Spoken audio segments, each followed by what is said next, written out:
Kapag may magaganda tayo nakikita, cherish the moment, di ba? Dahil kuminsan, saglit lamang ito sa mundo.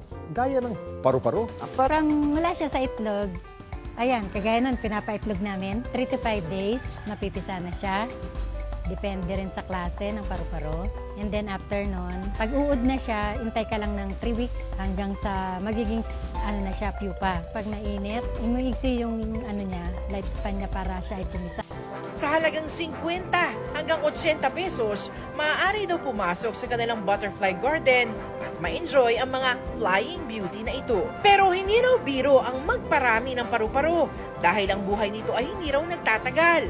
Merong 5 to 7 days, merong 12 days, meron ding 15 days at meron ding 1 month. Ang 7 days natin is yung mariposa. Hindi kasi siya kumakain dahil wala siyang bibig. Kung gusto mong mag-culture, magtanim ka muna ng mga pagkain nila. Unang-una, yung sa citrus na pagkain, mga kalamansi. Yan, isa yan sa mga pagkain ng paru-paro.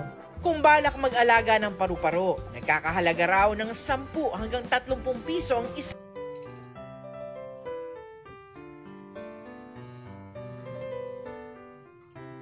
Maganda, makulay at nakakamangha. Ilan lamang yan sa mga paglalarawan sa paru-paro. Pero bukod sa dala nitong kagandahan, ginagawa na rin daw itong negosyo. Kung balak mag-alaga ng paru-paro, nagkakahalaga raw ng 10 hanggang 30 piso ang isa. Pero hindi lang daw sa Pilipinas ito mabenta. Dahil ang kanilang mga pupa o yung uod na nakabalot pa bago maging paru-paro, umaabot na rin daw sa ibang bansa tulad ng New Zealand, Singapore at France. Dapat alam mo na ang pagdami ng paru-paro ay isang senyales na may magandang ecosystem ang lugar tulad ng Marinduque.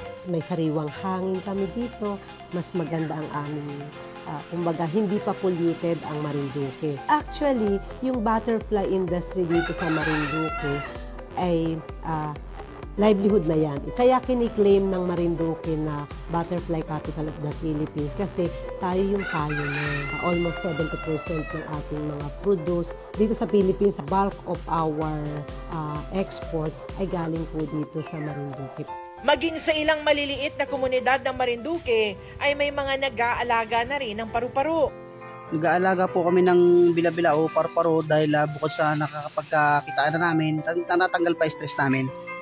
Ibinebenta niya ang kanyang mga alagang paru-paro sa halagang 3 hanggang 35 piso depende sa uri. Pag medyo nagipit po kami at wala kaming bigas at may pupa, edi abintalaan po yung pupa, edi may pambili na po ng bigas. Arimahan din po man din. Para sa mga locals, ang paru-paro ay hindi lamang insekto o palamuti. Dahil naging simbolo na rin ito ng kanilang pag-asa ng mas magandang kinabukasan. Ay di po sa Marinduque ay gulpin dami nag-aalaga din ng bila-bila. Ay kapag po ay ganunong ka lamang, ay di wala kang mapapala sa buhay mo. Ay gainom ka lang ito ba maghapon? Katulad ng mga paru-paro, ang buhay ng tao ay patuloy na nagbabago. Basta't samahan lang ng sipag at pagpupursige, siguradong ang buhay ay magiging singkulay ng pakpak ng paru-paro. Ako si Sanima Refran at yan ang kwentong dapat alam mo.